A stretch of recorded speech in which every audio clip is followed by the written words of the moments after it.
İnsanların harada yaşamasından asılı olmayaraq hər həyatın maraqlı bir hekayəsi var. Vətən uzaqda deyil proqramının bu dəfəki qonağı Fransada yaşayan Aytən Muradovadır.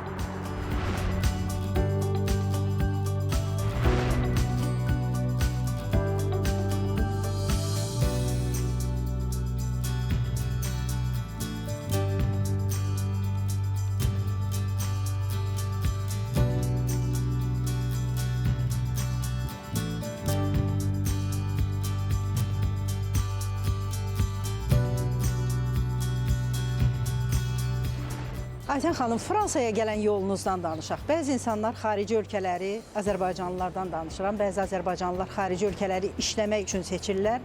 İşləmək üçün seçdiyi ölkədə qalır. Artıq o ölkə onun üçün yaşadığı ölkə olur. Siz Fransanı necə seçmişsiniz? Mən uşaq vaxtdan fransız dili öyrənmişəm. Babam mənim konslagerdə olub da bu müharibə vaxtı.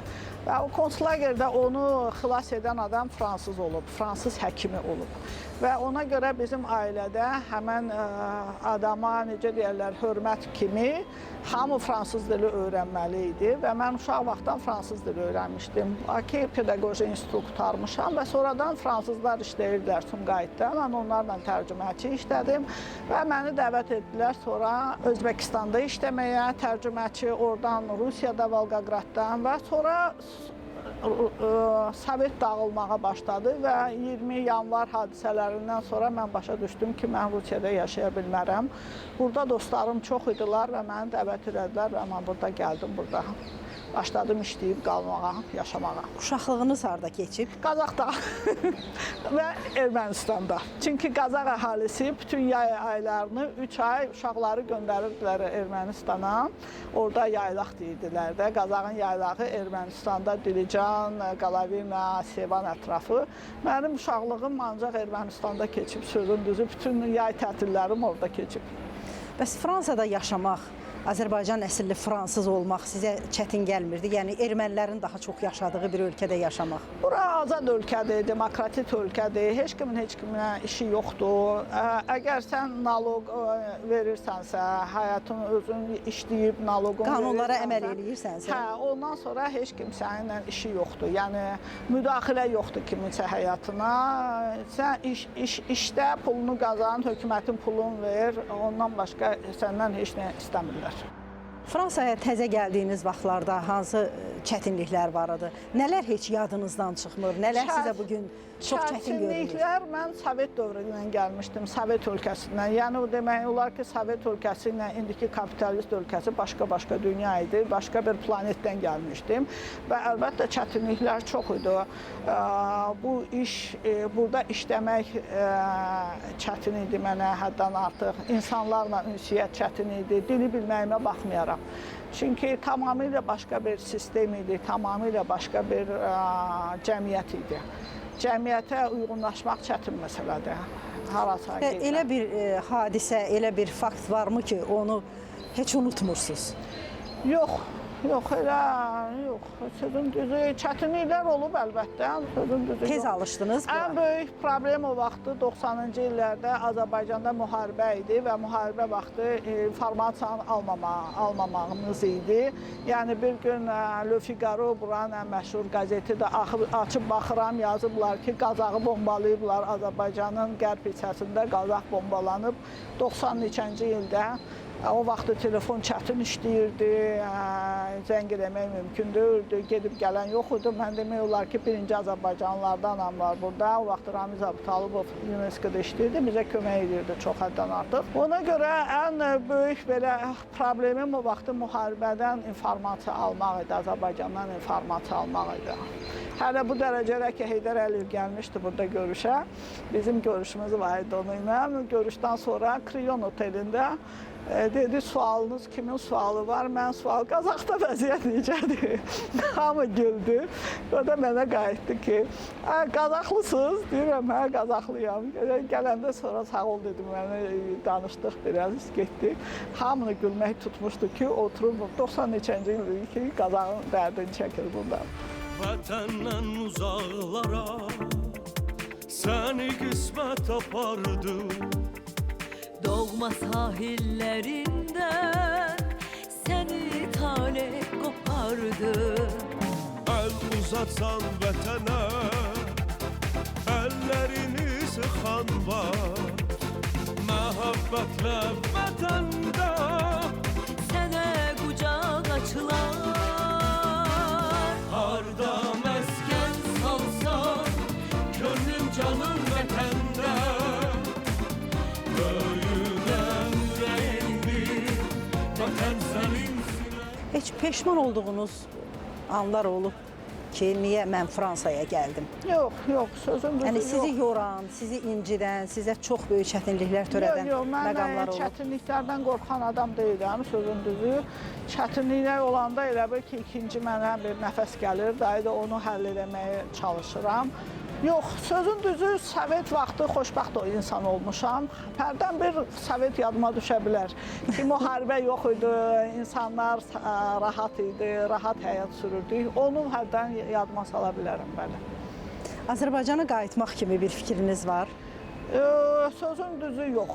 Çünki Azərbaycandan 85-ci ildən çıxanam, mən orada əcnəbi kimi bir gəlirəm, dili bilməyimə baxmayaraq, ölkə başqa cürə inkişaf edib. Yəni o inkişafdan mən qalmışam.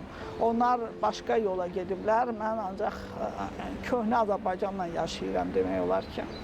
Bəs Aytan xanım, ümumiyyətlə Azərbaycan əsilli fransız olmağın çətinliyi nədir?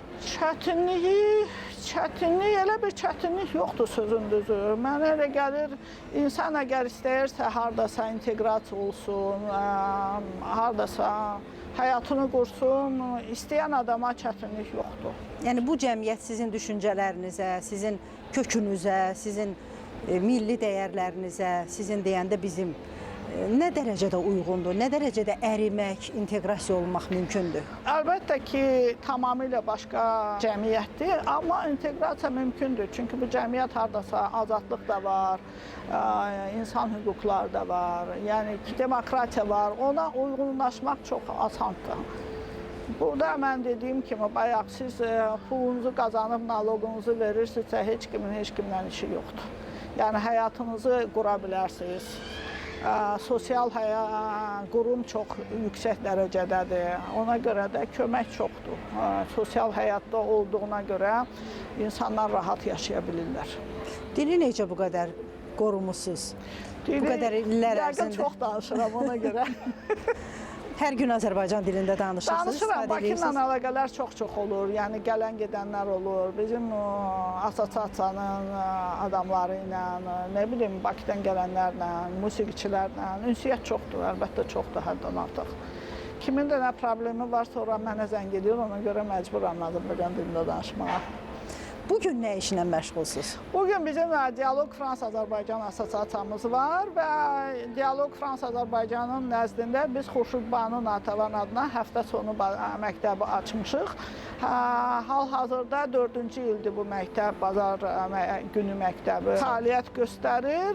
Sağ olsunlar bizim köhnə sabiq səfir Rəhman Mustafayev və hal-hazırda Leyla Abdullayeva həmişə bizə kömək ediblər və Mədəniyyət Mərkəzində bizə yer veriblər. 4-cü mərtəbədə bizim sinifimiz var və hər bazar günü uşaqları ora yığırıq. Diasporla iş üzrə Dövlət Komitəsi ilə əlaqələriniz necədir? Nə dərəcədə sizə yardım olunur? İşləyirik, biz onlarla proyektlər veririk. Əgər proyektə okey versələr, biz sonra konsert edirik. Bu yaxınlarda eləmişdim, 18 oktyabrda böyük bir protestant kilsəsində çox böyük bir konsert eləmişdik.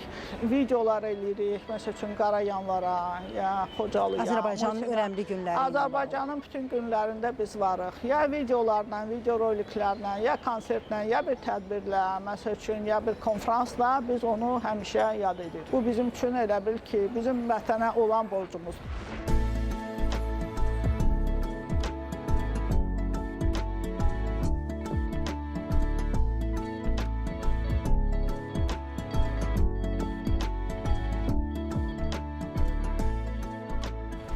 Sizə sual versəm ki, həyatınızı xarakterizə edən bir şəkil göstərin mənə. Nəyi göstərərsiniz? Şəkil? Heç mən şəkil xoşlamıram. Mənə gəlirəm, böyük xoşbəxtlik oldu ki, bizim belə mərkəzimiz var. Fransanın demək olar ki, lap belə gözündə, Eyfel qülləsinin yanında fəaliyyətimiz var. Xurşudbay Naturavanın heykəli var. Uşaqlar var, Azərbaycan dili öyrənirlər. Konsertlərimiz var, yaxşı musiqiçilərimiz var. Azərbaycanın mənim ətrafımda adamlar çoxdur, fransızlar da əsasən. Yəni biz hara dəvət etsək, onlar gəlirlər. Özü də sevə-sevə gəlirlər. Bu böyük bir xoşbəxtlikdir mənə elə gəlir. Siz çox belə mübariz, çox belə yorulmayan, həmişə hədəfləri olan, məqsədləri olan bir xanımsınız. Bu nədən irəli gəlir? Yəqin xasiyyətdə. Əvvəldən beləsiz? Əvvəldən belə olmuşam. Mən həmişə Sovet vaxtında deyirdim, həyat çox belə bozdur, heç nə baş vermir. Yəni, sonradan Bakıda manifestasiyalar başlayanda bu Qarabağ hərəkatı mənə zəng edib dedilər, burada başlayıb, amma sən yoxsan burada. Sakit həyat yəqin mənlik deyil. Həyatınızın rəngi nədir Aytən xanım? Rəngi yaşıl.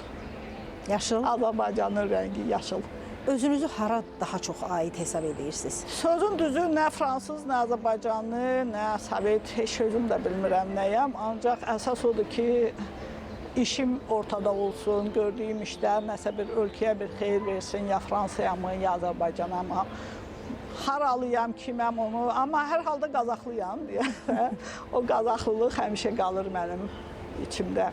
Qazax rayonunun mərkəzindənsiz? Mərkəzindənik, bəli, Qazax rayonundan. Qazaxa axırıncı dəfə nə vaxt Bu getmisiniz? yaxınlarda getmişdim. Qohum əqraba ilə əlaqələriniz nə dərəcədə intensivdir? Hamıyla. Gəlib gedirlər? Çox yox. Ancaq telefonla, WhatsApp-la belə danışırıq. Yox, çox yox. Mənim heç qohum əqrabaya vaxtım da yoxdur, sözün düzü. Çünki həmişə nəsə, hansısa bir tədbirlə məşğulam. Bir gününüz necə keçir? Necə başlayır? Bir Necə günüm keçir? saat 8-dən başlayır telefonla, WhatsApp-dan.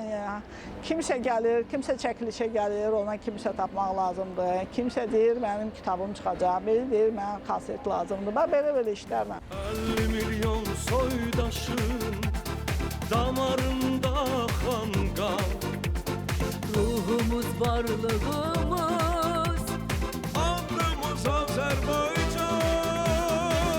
Harda məskən salsan, könlüm canım vətəndə. Böyüdəm ürəyimdir, vətən sənin sinəndə.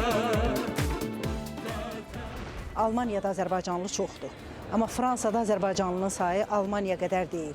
Siz istəyirsiniz burada daha çox azərbaycanlı olsun və bu bizə niyə lazım olar? Mən istəyərdim burada olan Azərbaycanlılar daha çox inteqrasiya eləsinlər. Yəni ki, inteqrasiya sosial cəhətdən, cəmiyyətdə özlərini tanıtsınlar. Yəni, indi cavanlarımız var, yavaş-yavaş özlərini tanıdırlar. Hardasa bir yüksək yerdə işləyirlər, özlərini tanıdırlar və bir də azərbaycanlılıqlarını unutmasınlar. Əsas məsələ odur. İndiki vəziyyət necədir sizə görə? Pis deyil. Vəziyyət pis deyil. Yəni inteqrasiya prosesi normal gedir? Yaxşı gedir. Həm də ki, biraz əlaqələr də düzəlib Fransa ilə. Ona görə biraz yaxşıdır. Demək olmaz ki, pisdir. Təsəvvür eləyirsiniz, Fransanın hansısa naziri azərbaycanlı ola bilər? Bir neçə ildən sonra ola bilər. Bəlkə naziri yox, nazirin köməkçisi ola bilər. Bunun üçün nə lazımdır Aytən? Bunun üçün əsas inteqrasiya, oxumaq və özünü göstərmək. Bəs maneələr var. Biz bilirsiniz, Azərbaycanda belə düşünürük ki, bizə mütləq ikili münasibət var. Amma xarici ölkələrə gedirik, Azərbaycanlılarla söhbət eləyirik. Onlar bunun əksini deyirlər ki, həmişə ikili münasibət yoxdur, ikili standart yoxdur. Əgər biz istəsək harasa gələ bilərik, biz bacarsaq harasa gələ bilərik. Əlbəttə, bacarsalar hər şey mümkündür. Yəni, o insanın biliyindən asılıdır. Burada biliyi olan insan qabağa gedə bilir. Yəni, cəmiyyətin yanaşması necədir? Sən Azərbaycanlısan deyə sənə mane... Problemsizdir. Mən Azərbaycanlıyam, mən özümə qarşı hələ indiyənə kimi görməmişəm ki, kimsə mənə desin, Azərbaycanlısan. Əlbəttə, ermənipərəstlər olur, amma deyim ki, mən ondan əziyyət çəkmişəm, yox. Ermənilərdən çox əziyyət çəkirik, indi də çəkirik, amma fransızlar yox, problem yox. Şəxsən siz, Aytən xanım, bir təşkilatın rəhbəri olaraq, bir fəal Azərbaycanlı kimi fikirləşirsiniz ki, həmişə ermənilərin diqqətindəsiniz, bütün fəaliyyətiniz nəzarətdədir yoxsa? Hal-hazırda bəli, həmişə fəaliyyətindəyik. Çünki onların sosial sistemində çoxlu Twitter sistemi, X-də, Facebookda yazırlar. Onlar sakit durmurlar.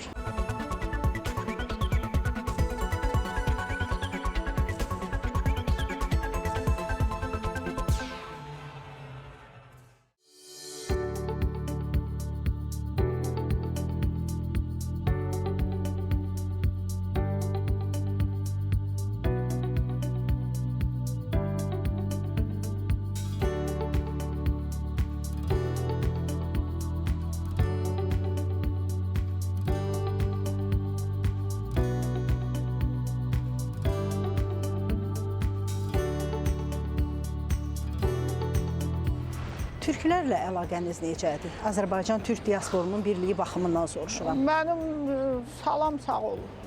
Lazım olanda mən zəng edirəm. Ortaq layihələriniz var? Ortaq layihə yoxdur, yox. Bizim yoxdur, amma kontaktlarım var. Lazım olanda o vaxtı bizə hücum eləyəndə, ona ermənilər hücum eləyəndə Santos Daş kilsəsində türklər bizə çox kömək elədilər.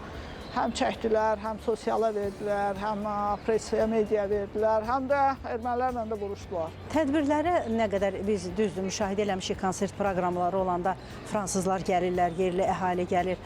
Dəvətinizi necə qəbul eləyirlər? Siz hər hansı tədbir eləyəndə dəvətinizi necə... Qaça-qaça. Hamısı gəlir. Çünki bilirlər bizdə yüksək səviyyəli musiqiçilər olacaq və elə bir proqramdır ki, bunlara çox həddən artıq xoşdur. Yəni, hər dəfə Amirovun əsərlərini eşidəndə deyirlər, elə bildik, Amerikan ərəb filmləri, Lawrence Darabi, onun haqqında elə bildik, böyük bir pepluma baxdıq, biz qulaq astıq, elə bildik, biz harasa şərqə getdik, gəldik, belə deyirlər hamısı.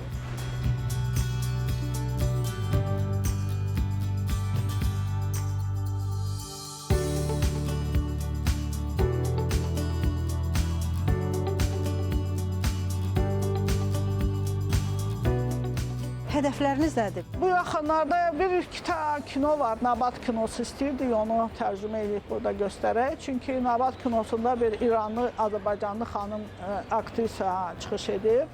Bəlkə bugün gəldi, bilmirəm, gələcək ya yox. Yəni, onunla hansı mesajı vermək istəyirsiniz? Nə üçün Mən lazımdır? istəyərdim ki, Azərbaycanı ən çox mədəniyyətimizlə tanıdaq.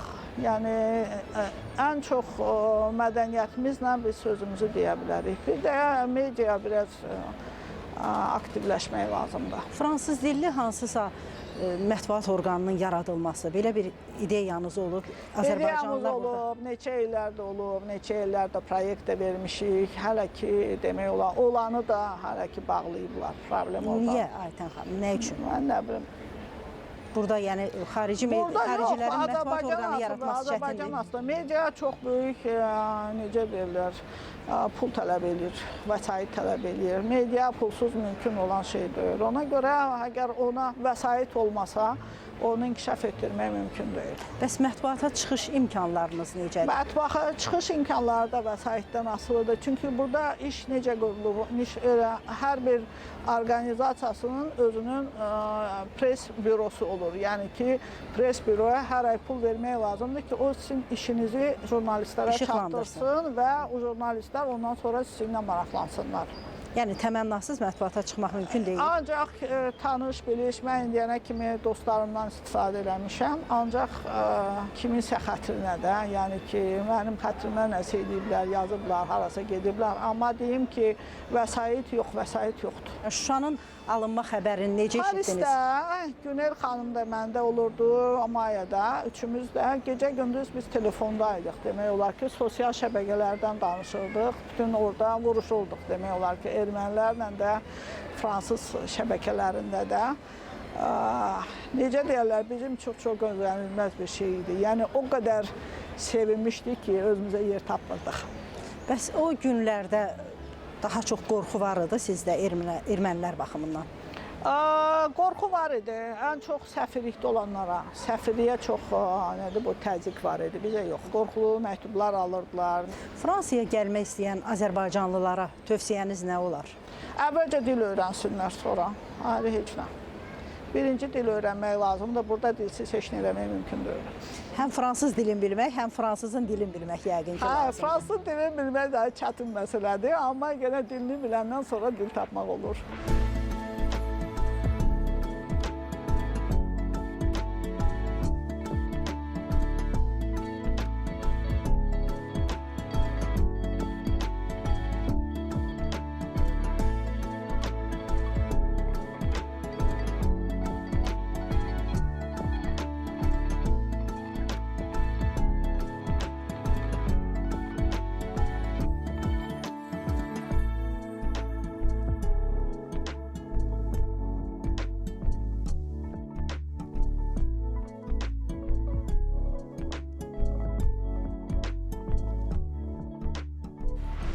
Parisdə oturub Qazax üçün darıxmaq necə bir şeydir Aydan xanım? Qazaq üçün darıxır, Azərbaycan üçün darıxıram əlbəttə. Məsələn, Qazağın nə üçün darıxırsınız? Nə yadınıza düşür?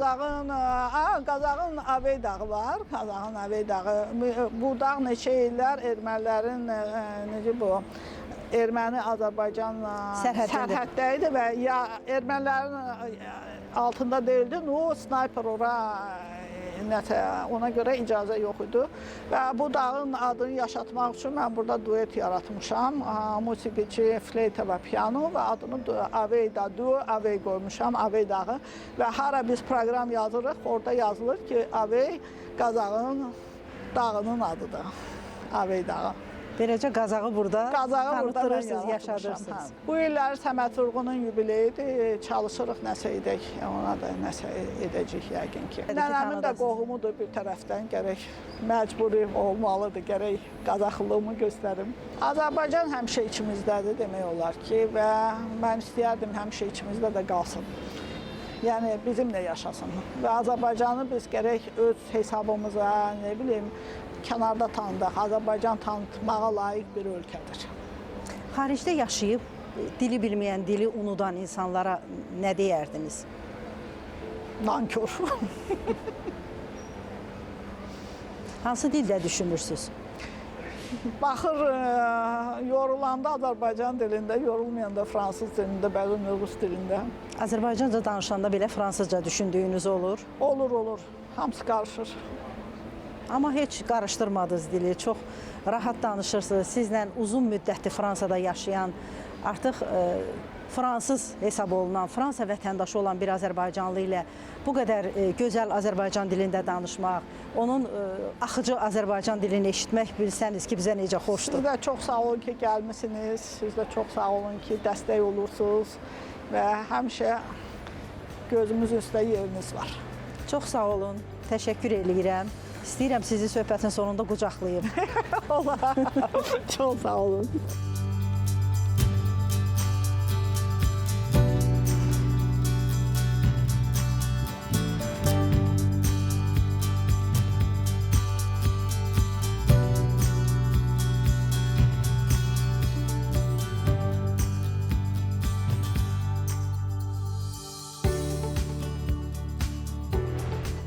Dünya Azərbaycanlılarının proqramı olan Vətən Uzaqda deyil proqramı bu dəfə çəkilişlərini Fransanın paytaxtı Paris şəhərində apardı. Yeni ölkələrdə, yeni proqramlarda görüşənə qədər.